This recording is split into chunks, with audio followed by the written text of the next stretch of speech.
What's up, you guys? It's winter and I am back with another video looking extra. Okay.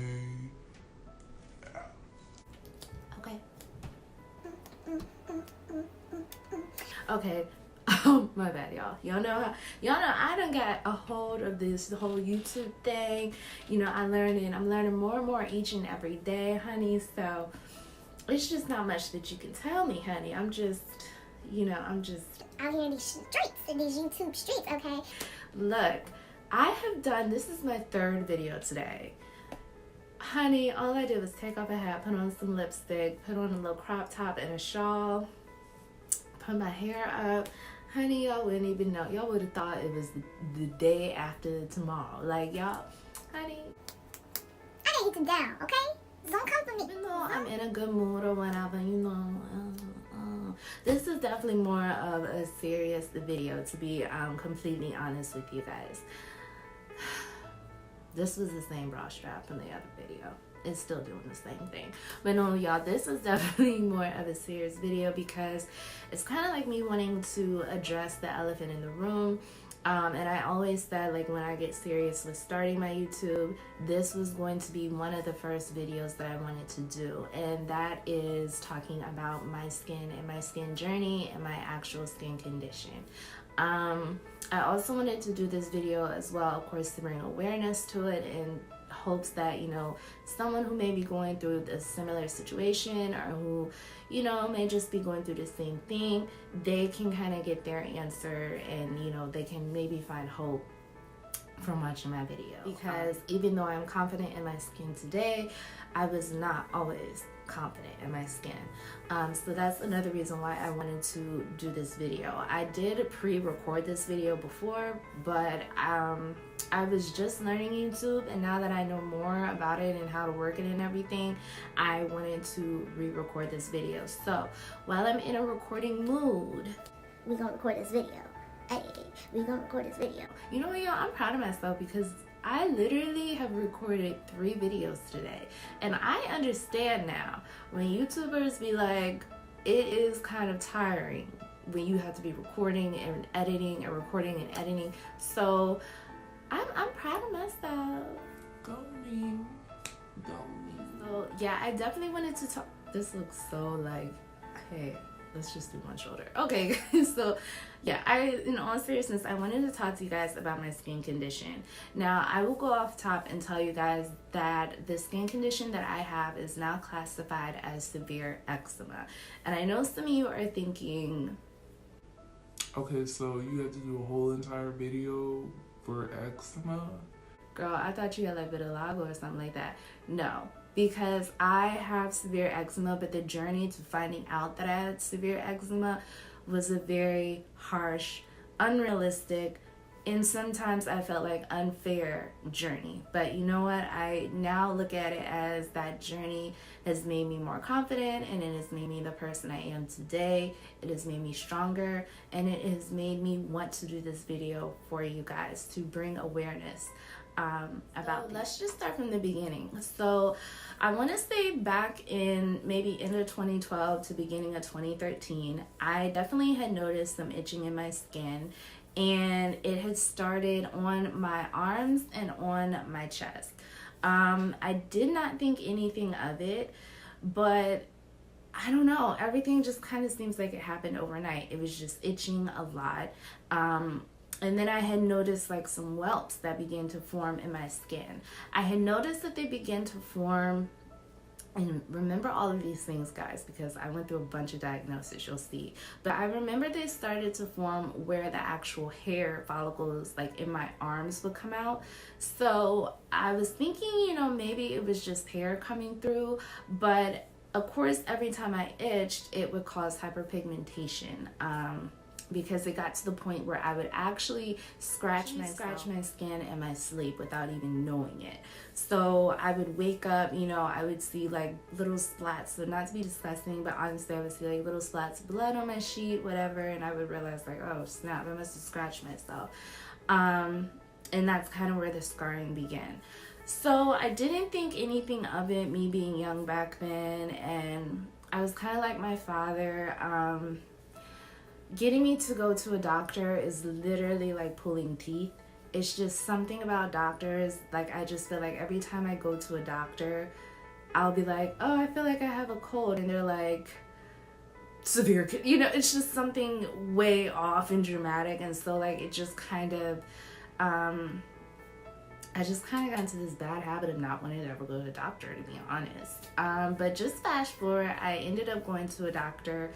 I want to say probably around 20. Hyperpigmentation had got so bad. By this time, and I will insert pics for you guys of what my skin looks like today.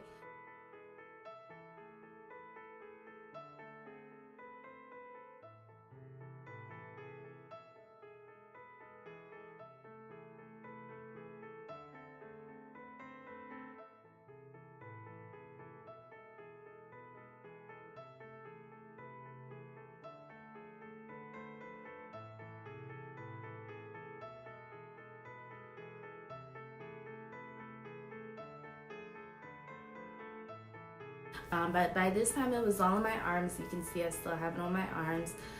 It was on my actual breast, which I will not flash you guys my boobies. But you can see that there's still scarring right here on my chest. And I don't think it has started with my shoulders yet. It definitely had not started with my legs, because my legs just started really bad like this past summer. So, you know, my boyfriend at the time, he was really concerned as well. And so he was like, you know, whenever you got the insurance, just go. Like, it's fair to yourself to just go. So I finally went to a doctor, and she looked at it and she was like, I think that, now keep in mind what I said about the hair follicles. So she's like, you know, it looks like you probably have severe folliculitis. She explained to me exactly what that was. And so if you don't know what severe folliculitis is, everything I'm mentioning, I would just say Google it, because I don't want to missay. I was told what it was, but I just don't want to mess anything up. And then someone's like, you know, that's not what she said in her YouTube video. You know, so just call your doctor or just Google it. I would honestly say call your doctor, because y'all know Google be trying to take you out. So call your doctor. But she said that it was severe folliculitis. And at the time, I'm like, well, she's right, because all the open sores, there's always like hair it looks like hair is just trying to pop up, and it's just irritating my skin. So she gave me this steroid, I think it was like steroid pills, some type of pills. And then she gave me, I remember, a bleaching cream for my skin.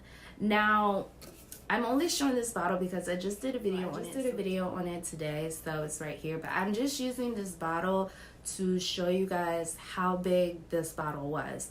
This was a $50 bottle with the insurance, so I can only imagine how much it would have been without. But it was literally like the size of a sample bottle. So I want to say like right here. So scratch all this out. This is pretty much like how big, if you guys can see, the bottle was. At the time, like I said, it's all on my arms, it's all on my boobs, and this bottle is supposed to last me a month. I'm like, okay. Because in reality, the bottle only lasted me that week. And when I say that week, I don't even think we went on like a Monday. We went on like a Tuesday, because I remember being just like so annoyed that by that day I didn't have any more cream. And I remember calling back up there, and I'm like, so if I want to, you know, refill this cream, I have to pay another $50? I just gave you guys $50. And so I wasn't satisfied with it. The pills that I took, it didn't seem to help with the itching, and that's what the pills were supposed to be for. And the cream, I didn't have enough time to use the cream, I feel like, for me to really see any results. But, you know, for the 2.5 seconds that I was able to use the cream, it didn't do a damn thing. So I just had kind of went into this thing of losing hope. I didn't go back to the doctor, that particular doctor, because I felt ripped off. And I just took like this, it wasn't a very smart decision, but I was just like, well, I've had it for such and such amount of time. I'll go back to the doctor. You know, at that time I was young. I just started, I had just moved out on my own by myself in my own apartment. And I'm not gonna flex the front. I was pretty much in the mode of living paycheck to paycheck. So I did not have the funds to just refill $50 creams every week. Like I just didn't have it. I didn't have the funds to go back to a doctor for co-pays and stuff like that. Start early. Take it from me. Start early. But that's gonna be another video. But yeah, you guys, so literally time goes by, my skin is getting worse. By this time it's starting to form all on my shoulders, on the tops, the front, the back of the shoulders, pretty much back here in the neck area.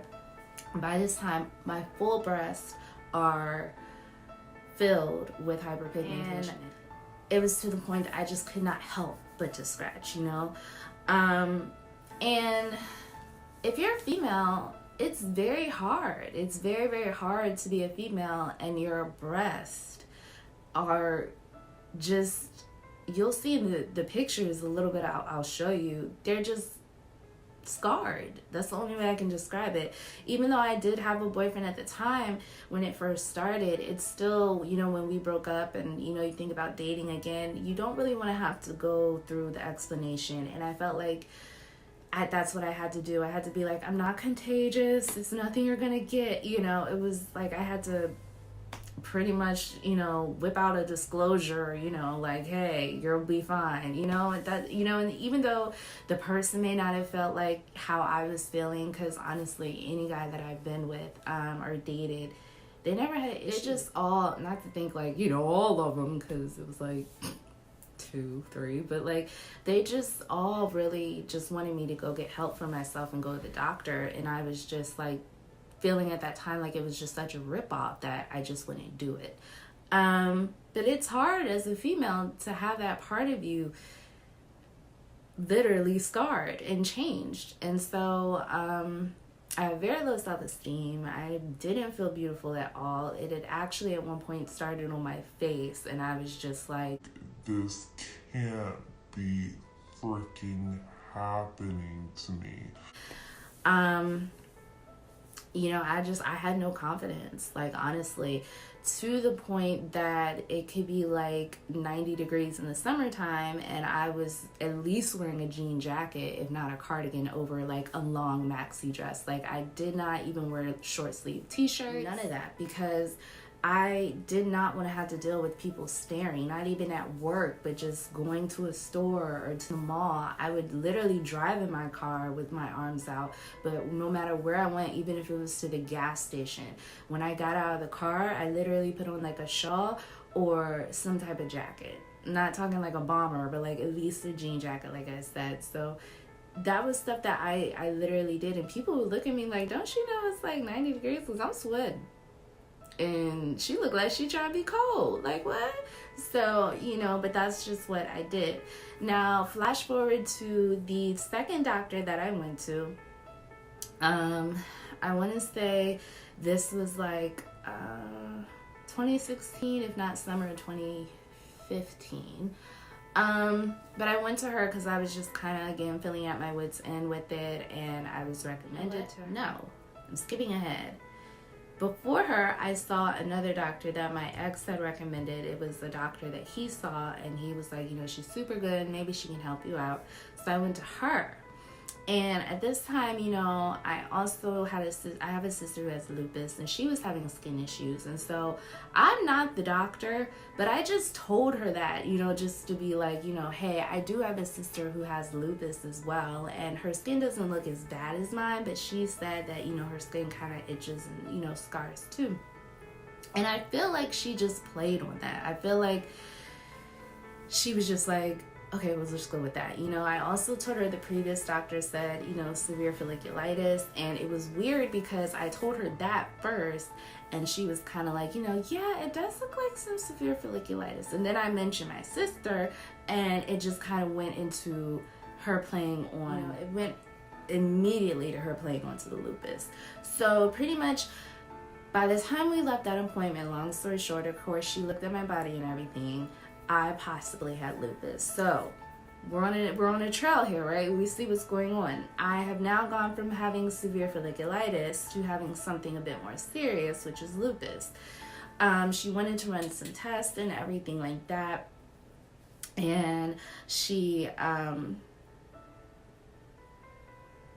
know she gave me something, but I don't feel like it was a cream. I think she really just gave me some pills because she was more so interested in getting me to come back in. So the same thing with her, you know, I just started to feel like a guinea pig again, and I started to get discouraged, and financially I just could not keep, you know, being poked and prodded and not having an answer, and just feeling like a lab rat. That's honestly like the only way that I can say it, you guys. I felt like a lab rat. Like, if I were doing this video back when all this when all this was going on, I'd probably be in tears. Like, the only reason I'm like, you know, I don't want to say amp, but so much better with talking about it is because I'm literally okay with who I am. And that's like the best feeling ever. I literally know that I attract people genuinely, even with my skin, you know? So stop going to her. My sister had actually recommended her dermatologist. So I was hype about it because I felt like, oh, okay, well, if my sister recommends her, she must be cool, because my sister, she's kind of, you know, like finicky with doctors too. But she goes to the doctor. She's way better. You know, like I said, I went to the next doctor was my sister's doctor, and my sister's way better than going to doctors than I ever will be. So, you know, I had hope in this doctor. But this is the doctor that I wanted to say to hell with all doctors. I literally cried in the doctor's office and cried on my way out. I felt like the nurse cared way more than the actual doctor did. Pretty much, she looked at my skin. She looked as though she didn't even want to touch me. And I'm going to say it in the exact tone that she had. She was like, well, it looks like you're maybe having severe kidney failure. What I can do is do a biopsy, but it's going to be $300 up front. And I just like, how do you just casually, sarcastically say this to someone? Not to mention, when she first saw my skin, she had stepped out, and I could clearly hear her talking to another doctor or somebody. And they're just so loud, just talking about me and talking about my skin, and, you know, well, you know, I'll tell her I can do the. It was just, they just made me feel like, you know, an inconvenience. Like, they were disgusted by me. She looked at my skin. She looked like she didn't want to touch it even with the gloves on. So I was crying. I remember crying in her office, in front of her and her nurse. She could care less, okay? Her nurse is the one that reaches and gives me a tissue and tells me it's going to be okay. She's just waiting for the yes or no answer, because I can't even tell you how disgusted talking about her makes me feel. Like, honey,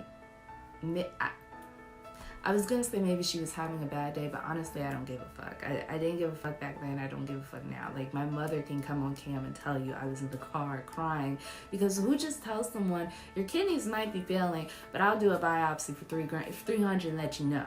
You got it or not? So here I am walking out of her office thinking that my kidneys are failing. You know what I'm saying?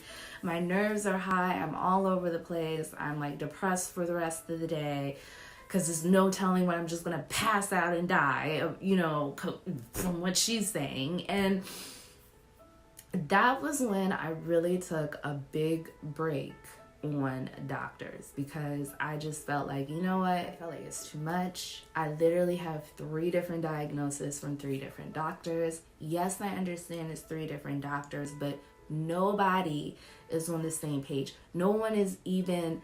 I'm not going to a different doctor and they're even at this point agreeing with each other. It's like one thing after the other. So I gave up for a long time until recently. Around this past summer, I I don't know what happened. I don't know if my ex pushed me to just go. I don't know what made me. I feel like something just made me go. Maybe it was my dad. I don't know. But I was like, got it. This is what happened. My therapist that I have, I love her to death. I tell her all the time, she's like my guardian angel. How could I forget this? So Miss Julia, I love Miss Julia, and we, we're talking about things that were going on in my life at the time, and one of the issues that I was having with myself was my skin, and that it's still, I was getting better with it, but it was just still something that bothered me, especially with being on my boobs and as a woman, everything like that. And she was just like, I want to refer you to someone. I want to find a doctor for you that I like and that I really think will have your best interest. And so she referred me to Dr. Haught. I will leave all of his information below if you are in the RVA area. He is so good. You can tell he genuinely cared. And the fact that he just broke it down for me, like, honey, some of these doctors are really just in it for this. They, they're in it. The referral system that they have, everything. He looked at my skin, and he's like, your kidneys aren't feeling. You don't even have lupus. Who told you you have lupus? And I'm like, what? He's like, you don't have lupus. You just have eczema. You just have severe eczema. He was just like, matter of fact, like, he was like, now, something flying. It's like from my big bird. So he's like, yeah, he's like, you just have severe eczema. He's like, now I can definitely help you with the itching. I can help you stop the itching and get some reliefs because it was affecting my sleep at this point. I couldn't wear shirts without the material and the fabric of the shirt touching my skin, irritating me. Like, everything, I felt everything. It's the worst feeling ever, but you literally feel everything. Like, if I'm wearing this right now, I literally would be feeling everything. So he's very honest with me, and he's just like, the only thing that I cannot help out with, he said it, I'm so sorry. And he was so apologetic for that, but at this time, I was just like, I've had it for so long, Dr. Haught. I just want to know that I'm okay, And he's like, the only reason I can't help out with your scarring is because the first doctor that you went to should have known what it was at the time, and you wouldn't even have 90% of the scarring that you have now. So, he was just kind of like, the scarring is just going to be there. He was like, I can give you a cream, I can recommend this, that, and a third. The scarring is going to be there. Don't waste your money. The other thing that I loved about him is he was so confident. He's like, it's eczema, it's severe eczema, but I'll do a biopsy for you, but I know what it is. So he took a biopsy of my scar, one of my scars and one of my lesions. And he gave me some hydroxyzine pills to help with my sleep, but really I can still take like Benadryl. It kind of has like the same effect. But he gave me hydroxyzine. He gave me a steroid ointment that works super good. And he recommended that, of course, use no scents and just, instead of, like scented lotions, do Vaseline. And it's true. He was like, a lot of people, when they hear about Vaseline, they think they're just going to be a greased up ball. But he was like, Vaseline stretches so much further than what people think. You could actually use it on your face, blah, blah, blah. And then he recommended a anti-itch cream. I believe it was from CeraVe or Cetaphil. And all of that worked. It all worked. Like, and I can only bathe once a day. So now the camera just died on me, so I don't even know where I left off, but I know I was talking about Dr. Haught and just how thankful that I was for him. Everything that he recommended and gave to me worked. Everything that he said was totally true. And his confidence is something that just definitely stood out to me. He just looked at it and knew what it was. I wasn't there. He took the biopsy. It didn't hurt. I didn't feel like a guinea pig or a lab rat. I felt like he felt so bad for me that it took so long, and that it got, to that point to where my skin had that much hyperpigmentation. But you know what, you guys, it is okay. And so that's why I wanted to bring awareness to anyone who has any type of skin condition where they might just feel like they look different. And my other hope is that maybe through YouTube, you know, I know I'm not up there yet by any means, but hopefully, you know, someone will look at this video and maybe, you know, one day I do want to, you know, just hold like some type of event, you know, where it just, you know, a bunch of us can just come together and talk to people about self-esteem and just learning to accept and love yourself. Like, honey, this summer, I was still trying to live my best life. I was like, this is it. So it's nothing, I can't change it. Embrace it. And it's crazy how many people embraced it before I even embraced it myself, you know, and that was so crazy to me. You know, I even saw on Snapchat, like under the little Snapchat stories, there was a story about a boy who had keloids ever since he was little, and he was just talking about how painful it was, and I just felt like I could understand his pain. But guys, we died out again. But just to wrap this up, because I don't want it to die on me again and I forget where I was at, but that's my goal, is to have more people, reach out to more people that I see with skin conditions, and hopefully have some type of organization to where we can talk to other people about it that may be going through the same thing. So definitely thankful for my doctor. I'm definitely thankful for my therapist for recommending him, and I am thankful to everyone who helped me to love myself and love me when I felt like I didn't really like myself, you know, or who I was, you know. But yeah, you guys, that is my skin journey. That is what I have. It was tough, you know. This is over years, and I'm just figuring this out this past summer. So yeah, but you know, everything for a reason. We go through everything for a reason, and I'm really starting to become a firm believer in that. But that's all I have for you guys today. If you have any questions, definitely be sure to comment below, like and subscribe, and I will see you guys in the next ones. Bye guys.